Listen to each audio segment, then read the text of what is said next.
Water with lemon is good. Okay, I'm gonna lock the door because the kids are still on vacation and they like to get in.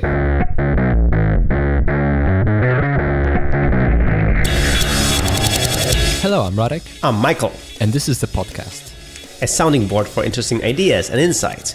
We discuss books read and want to share with you. As well as technology and productivity, which is what we do by day working on our app, Nozbe. Or whatever else comes to our minds. So, first of all, apologies for being a week late. There were some logistical complications due to Michael's travels and whatnot, and here we are. Yeah, so a podcast about productivity is 1 week late, which is kind of embarrassing. We apologize for that. But, you know, so I want to take a short note to talk about our morphing to a more, professional podcast, specialists. So the thing is that this podcast is like a sounding board of ideas. And when we chat, we chat. When we don't, well, we don't. And this is how we approached it, but with remarkable consistency. And but it just went like that. But at some point, you have to just get serious or go pro.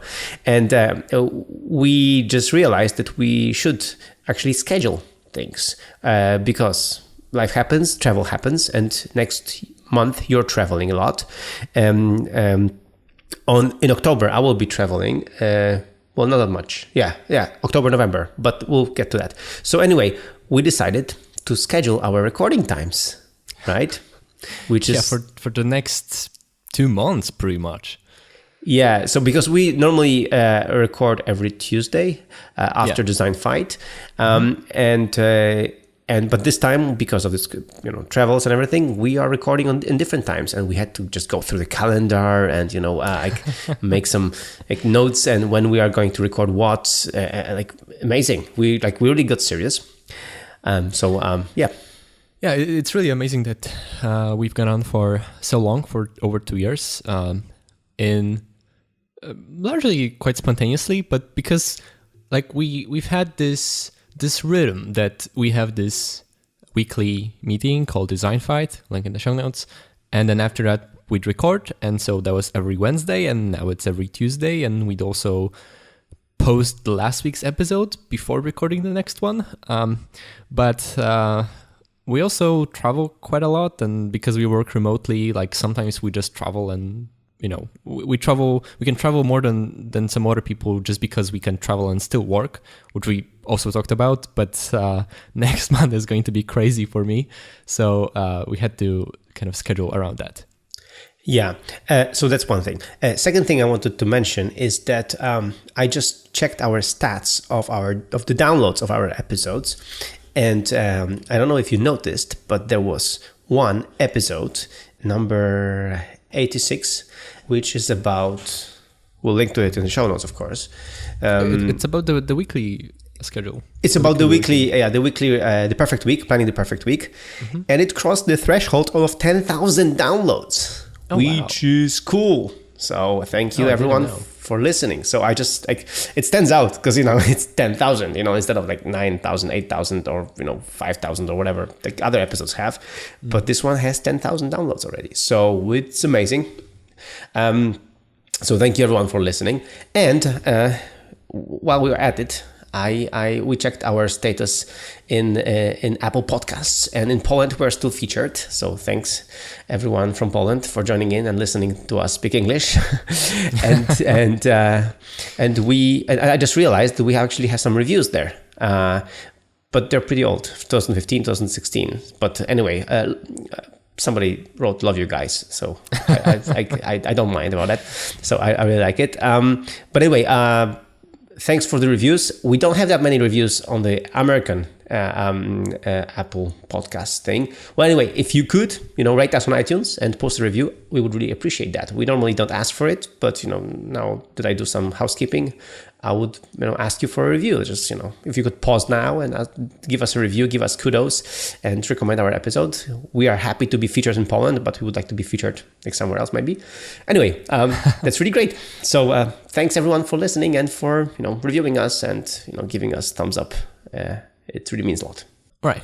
With that out of the way, today I wanted to discuss the book Nonviolent Communication, which you recommended to me. Mm-hmm. Because we had this whole marathon of talking about technology stuff and iPads and automation because, we talk about what interests us, and lately that's what I've been doing a lot, and kind of you inspired me and I inspired you in return to optimize your workflows and whatnot.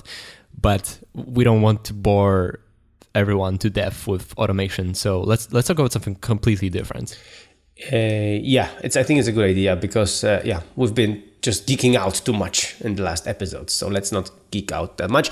And today we'll talk about feelings. Yes, and needs and desires, emotions and desires and resolving feelings. All right. So how do you like the book? I liked it more than I expected to. Yeah, I was counting on that kind of response from you. Okay. Yeah, especially that I feel like you undersold it. You were like, oh, it was a good book. It's not a brilliant book. I remember using that word, and I was like, okay, but sounds interesting. And I've been behind on books this year, so it's been like 2 weeks or something since I finished last book. So I picked it up and I finished it the next day. So it was pretty good. It was pretty inspiring, and I have a lot of notes for that, which I have to compile and publish on my site as I usually do. I'm super behind on publishing notes, but it gave me a really interesting framework for how to talk to other people when we feel like our needs are not being met. When we have the urge to, start blaming other people, for the way they are, instead of communicating in a non-violent way, why we feel angry or frustrated or whatever it is that we're feeling. I think the book made a pretty good point, made a lot of good examples of two different ways of communicating the same thing. And one of them is probably going to make the other person angry and unwilling to kind of participate in helping you, resolve the issue. And the other one, well, it's kind of unnatural for us. We have to do extra work to calm down and kind of peacefully explain how we're feeling and how our needs motivate that. It's actually more likely to give us what we want and do so in a peaceful manner without taking something away from the other person. Yeah, this book reminded me of the other book, of the book about the men are from Mars and women are from Venus. Have you read the book? No, I have no idea what you're talking about. Okay, so there's this book. It's you should. Well, it's another recommendation. Men are from Mars, women are from Venus. You should get that book. It's the classics about relationships, man and woman relationships. And there is this classic situation when a woman says, "We never go out," and what she actually means is that I want to go out now, right? But men take it literally, and they're like, "What do you mean we never go out? We just went out, yesterday and the day before that, and you say we never go out. Come on, you're lying, And so, this completely, one person is saying one thing and means totally different thing, and then the other person doesn't take it well and starts being defensive and starts being bad, and that's why this. And what I like about this book is that it focuses generally on the way we communicate, not just men and women, which is cool, and it focuses on how to really say things so that they are not judgmental, and then they are like, that they are really, they get to the point. Right, because it's interesting how kind of social conditioning makes us like incapable of sometimes of expressing that kind of fully, like in a transparent way, and like there are a lot of pressures, like men are not supposed to express their feelings openly, which then makes them incapable of like explaining how they feel and what their problems are. And in workplaces, in many workplaces, there's the same thing, the same kind of toxic culture of like you're not like, you discuss business, like you don't say how you feel. So if you're constantly frustrated or angry because some other part of the company, whatever, like you're never supposed to communicate with your feelings, and I don't think that's actually a good thing, like a healthy thing to constrain yourself like that, because those are still there and kind of bottle up. And if you're constantly frustrated or angry and you can't express that, it will come out one way or another, and in a more violent way. Yeah, this is the worst, and I am kind of this person a little bit sometimes, that I hold the feelings out, because I just digest them inside, and then sometimes I explode, and this is not healthy. This is not good, because then sometimes we explode over really stupid things and really minor things. Like there's this trigger, and then you just start saying everything you had on your mind at once. Yeah, I never noticed that about you, but this came up when we talked about stoicism and how you found the thoughts about dealing with anger useful, and I guess that's also why. Mm-hmm. Yeah, that's totally true. Yeah. So in the beginning of the book, there were many examples of how we communicate in a very unproductive way, in a way that's not conducive to peaceful resolution. And one of those ways is how we tend to communicate in moralistic terms, like judge people as either good or bad, and like both are actually unproductive, because silly example, if someone cuts us out in traffic, he's an idiot, right? And there's an example of if your partner places more value than you in details, we don't communicate in terms of like our needs not being met, but no, she's too picky, right? And if the opposite is true, you'd say she's sloppy, right? So we turn everything, instead of communicate in terms of like we're frustrated because some need of ours is not being met, because like put your reason there, but he or she is stupid, or sloppy, or too picky, or an idiot, or whatever. Like we put a moral judgment to people, like when we don't like something, when our needs are not met, it's other people that are at fault, right? Yeah, I mean it's that's why we later we complain that people label us. Why we use labels? But we use it just instinctively, right? Like we use it right away, and well, for me this is one thing, and second thing is that by doing that we don't try to actually understand the other person. We just cut them. We cut them out. Like we put them. We assign them a label, and we treat them thus. We treat them like this, and then it limits us to actually get to know somebody, or really explore what's behind that decision or that situation.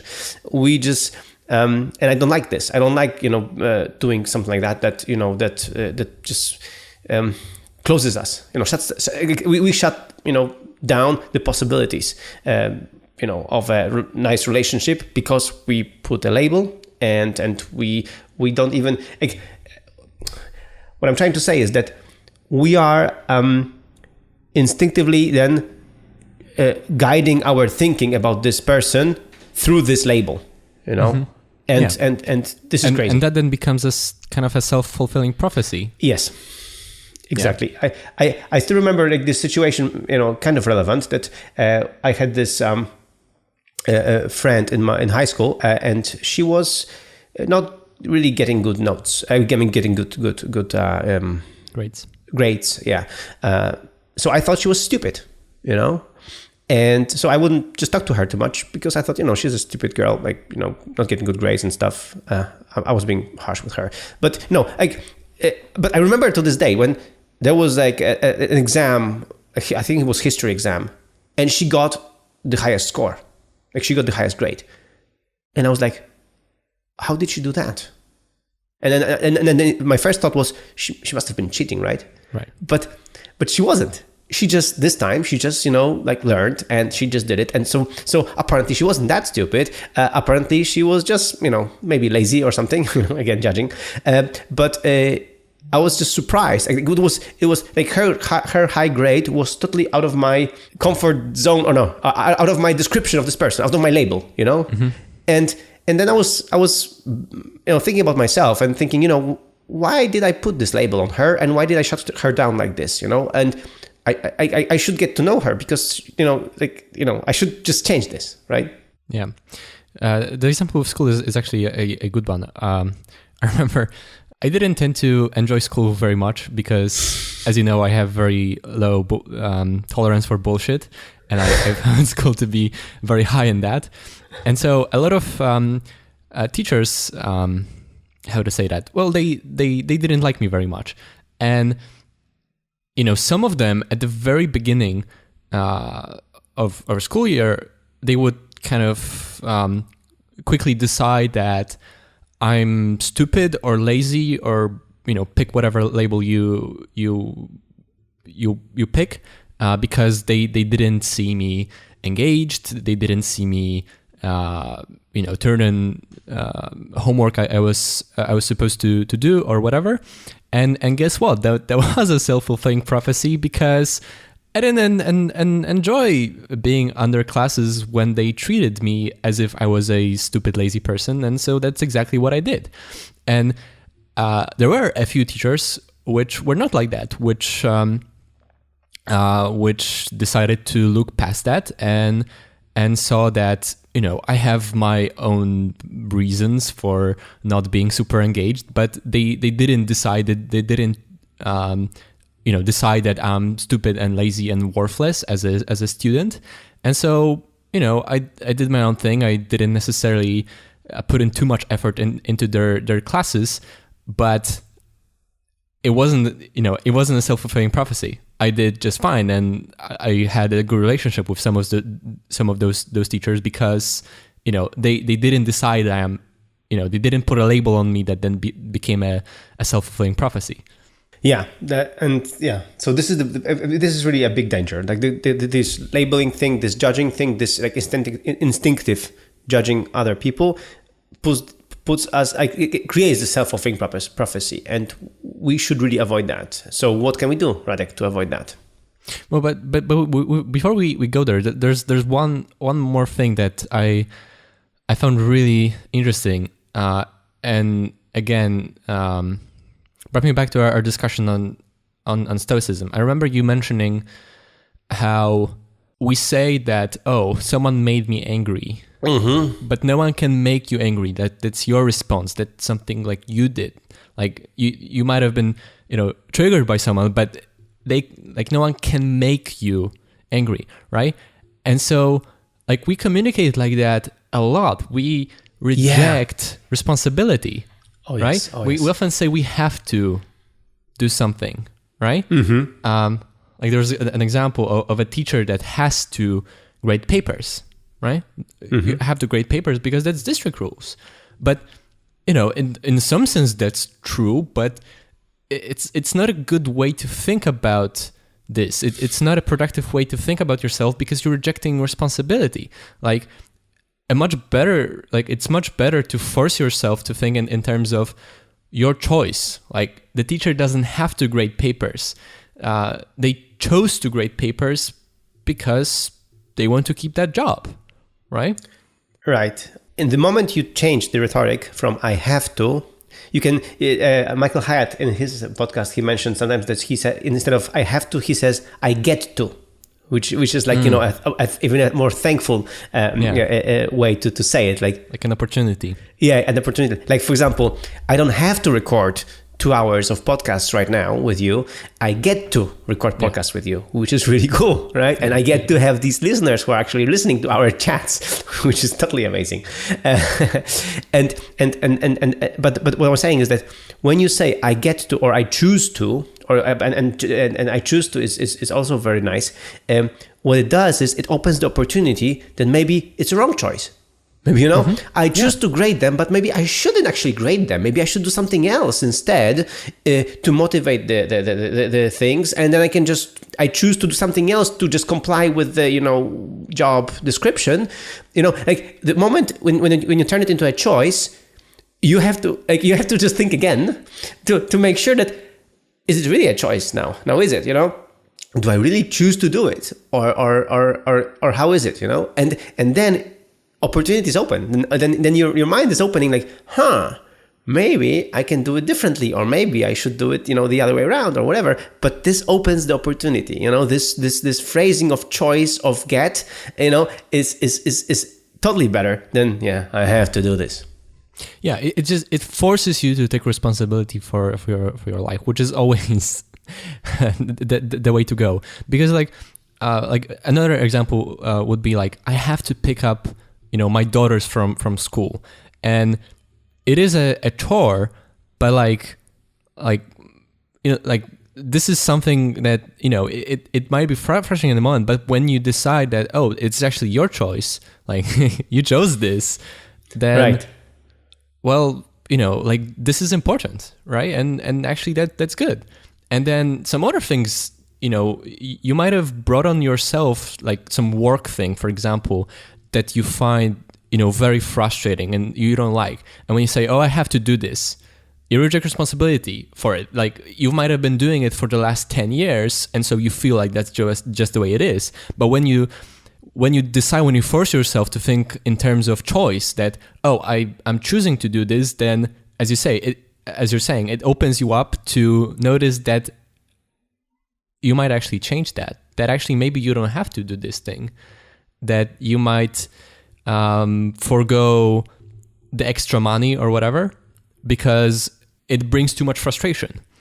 And if you decide it's worth it, well, again, like you realize, even though it can be frustrating, I chose this, right? I did it for a reason. Yeah, I mean, again, another example, just to really put it straight into all our minds, is this example from the book Essentialism.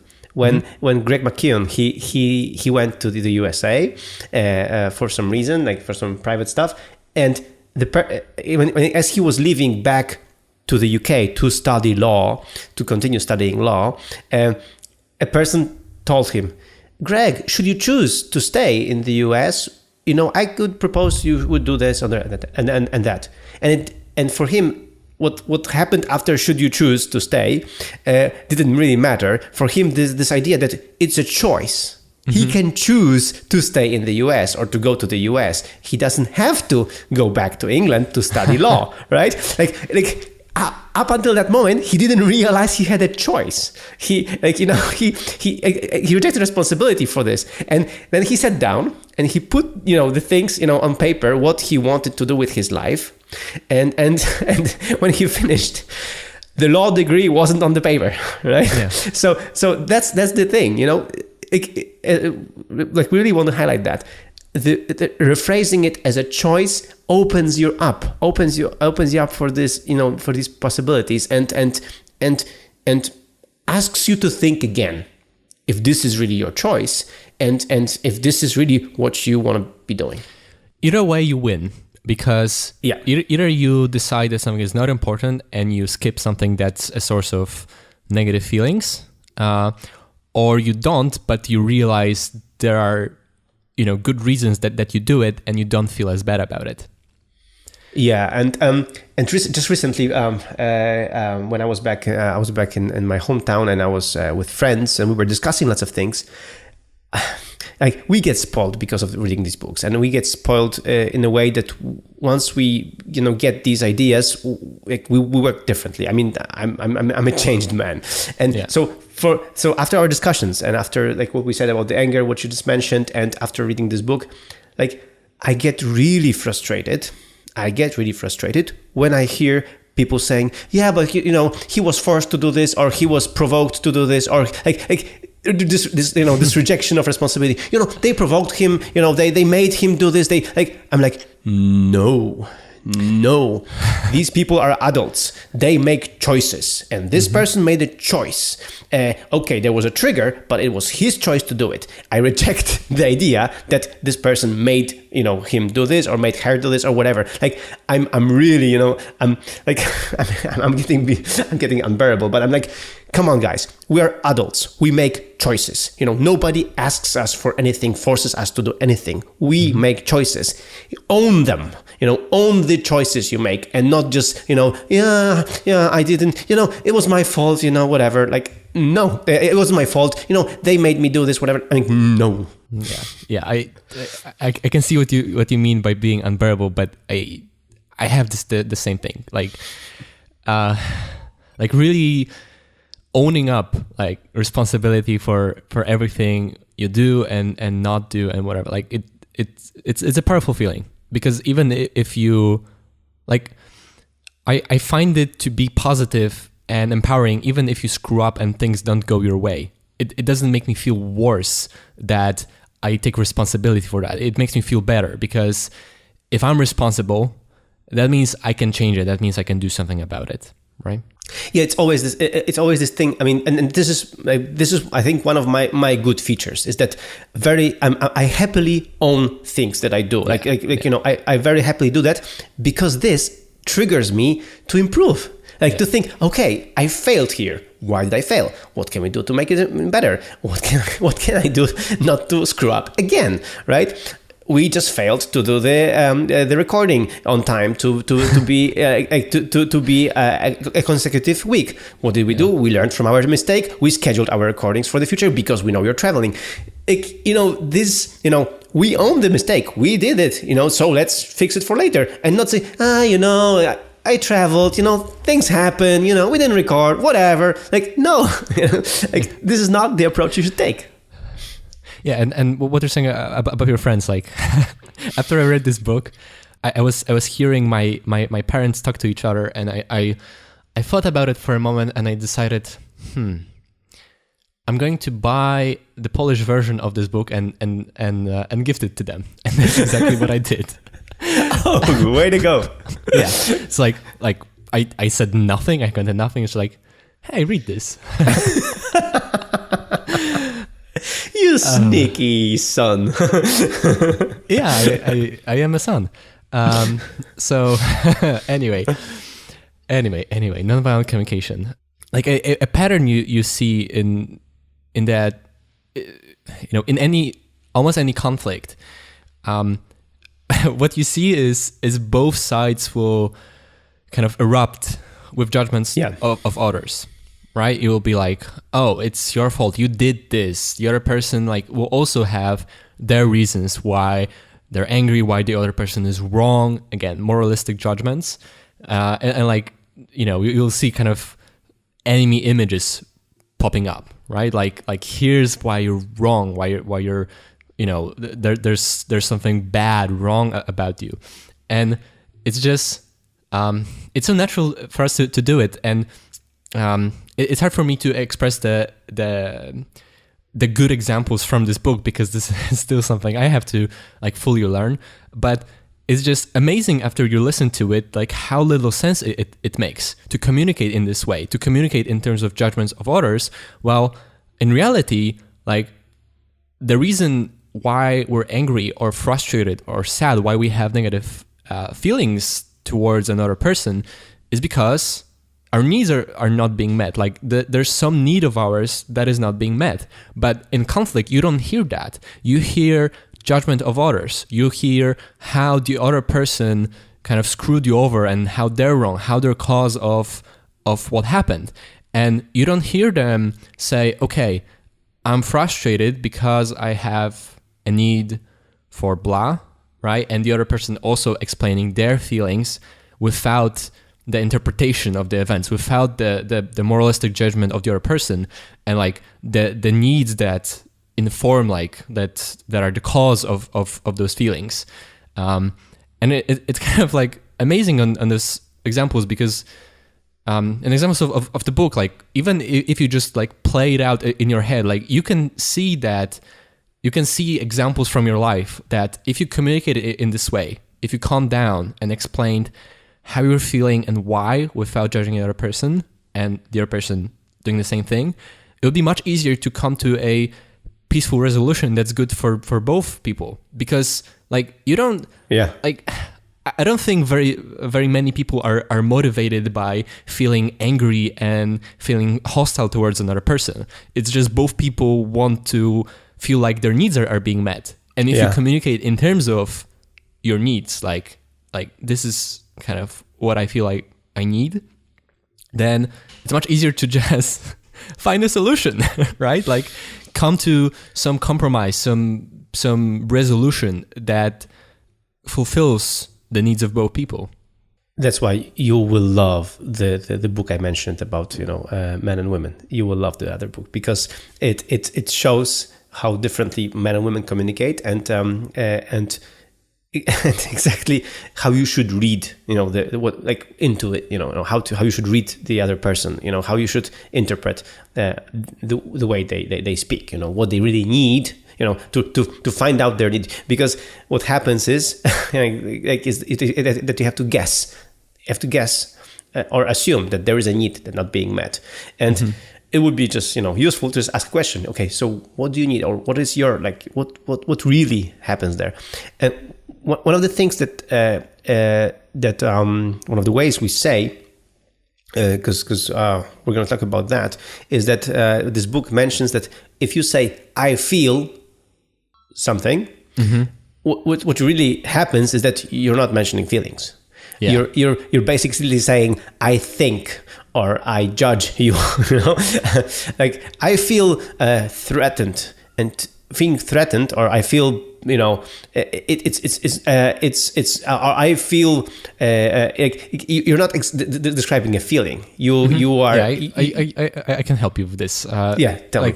In English, you can say something like, I feel it's not right to do X.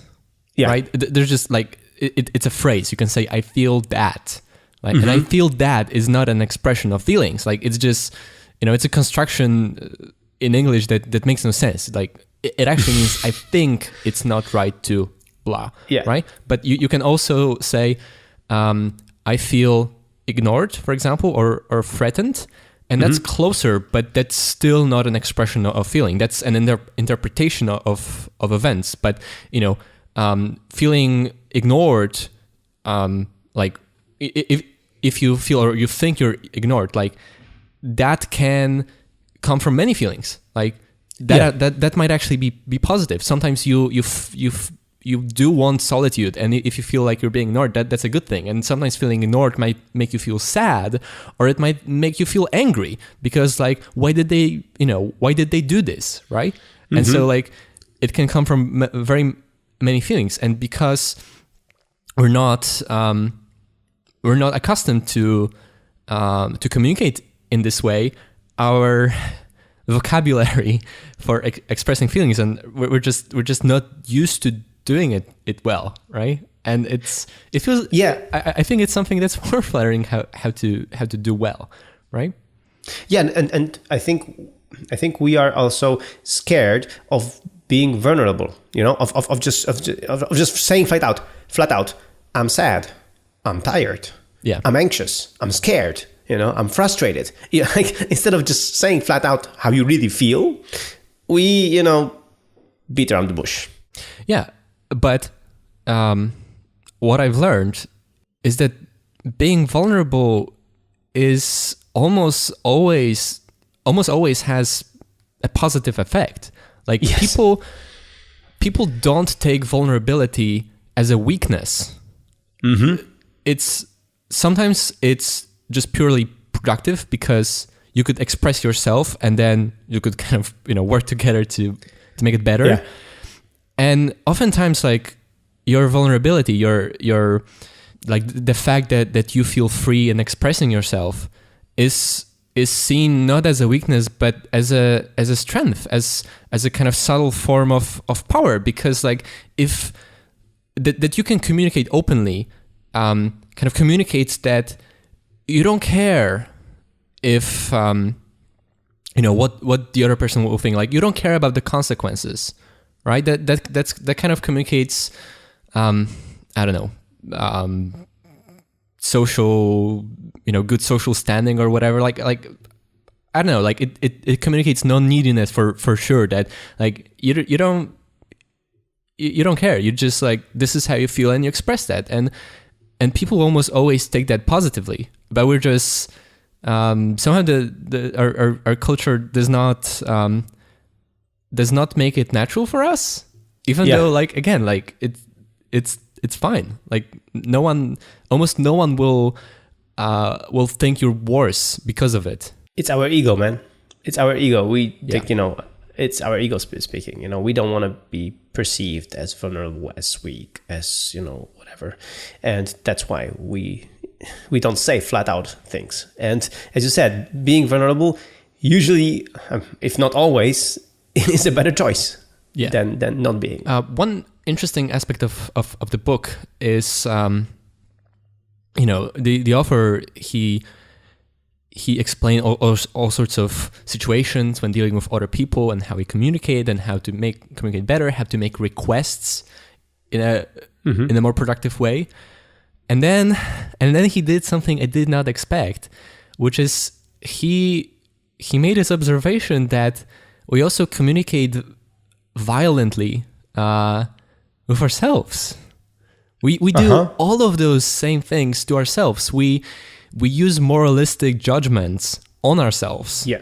Like, I screwed up. Like, I'm like, look how, horrible, worthless, whatever I am. Like, I am a screw up. Yeah, I'm a screw up. I should have done this. Oh, shoot. That's this little toxic word that's so innocent and yet so toxic. Like, I should have done this right. I should have gotten this done. Like, so many examples. When you do something wrong, have compassion to yourself, right? Like, again, look at it the way you do in communicating non-violently with others.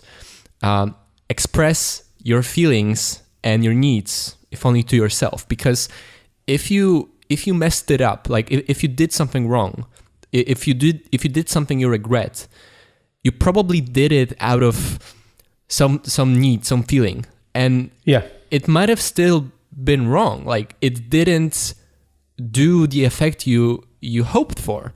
But it's not that you're wrong or you're stupid. It's just like, it didn't work. But it came from a good place. So, have compassion on yourself. Like, reflect about your feelings and your needs and think about, how can I just do this better next time? Like, instead of using moralistic terms, just try to resolve and come to a solution. Yeah. Again, we come back to the same situation that we shut ourselves down. We shut, we close up for opportunities because of that. Because, as you said, we are not searching for the cause of our, problems, failures, or whatever. And so not only we shut ourselves up, out, we shut others out, we shut ourselves out, and this is really toxic, because this is really, this holds us back. And again, I read, I think on Michael Hyatt's blog again, that when he was, several times he posted how to rephrase things, how rephrasing things, changes your attitude, changes everything, and you're right. We should rephrase things when we talk to ourselves, when we think. Yeah. And I guess one last thing before we wrap up, there's also a chapter about anger, dealing with anger. And there's an observation that when we're angry, we're not fully connected to our needs, in the sense that, while anger is in some ways natural, we're angry because our needs are not met in some way, but anger diverts our energy, away from peaceful resolution of our needs. Just like it focuses us on this rage. And the author thinks that if we get better at kind of this self-reflection, that we understand better our feelings, we can express our feelings, and we understand our needs that motivate those feelings, then anger is more fleeting, because it's much easier for you to catch yourself and notice why you're angry, like what need of yours that was not being met, made you feel angry. Because if you see underneath this feeling, underneath this anger and the causes of it, then you can more easily divert that energy away from anger and into like the more kind of productive, more useful attempt to solve the root cause. And this is how we always wrap up with productivity tip for you, right? Well, I did not mean it like that. Yeah. Well, but as always with books, I would highly recommend everyone read Nonviolent Communication by Marshall Rosenberg. And as always, it's always difficult to make a summary of this book. There's a lot of nuance that it's just difficult to convey. And it's one of those books that I went through very quickly. Like I started it one day and finished the next day, and I feel like I need to reread this book at some point, because I get it. I get those ideas, and I start to see those situations where I could have done better, where others could have done better while communicating, but I have not yet like truly internalized it. Like it's just too big of a change in terms of like how you think after decades of kind of social conditioning to unlearn the unproductive ways of communicating and relearn better ones. So definitely read and reread Nonviolent Communication. Yeah, I think it's like when with essentialism, it's a pursuit, right? Yes. So this is also a pursuit. We like. Now that we read the book, it doesn't mean that we are perfect now and we will now communicate every time very well. No, as you said, our social conditioning caused, we caused this, that yes. We participate in this society, and we choose to participate in this society. And thanks to that, we learn things from the society. And now we have to relearn, or we get to relearn and improve hopefully our communication with our spouses, with our parents, with our friends and colleagues. So definitely I feel the same way as you. I'm gonna read it again at some point. Yeah, but it's a good start, because even if we continue to mess it up, it's something we've read, it's something we've now discussed on the show, and after we screw up, maybe not immediately, but hopefully we'll think, I guess I didn't do that right. And after a while of those, just like having this just planted in your mind, even if you haven't truly internalized it, just having this idea that you have this framework for peaceful resolution of conflict somewhere in your mind, not fully internalized, it's still something, because you're likely to at least notice that, there's this thing I should have used. And then hopefully you'll get back to it, get back to your notes, reread the book, think about it, and over time improve.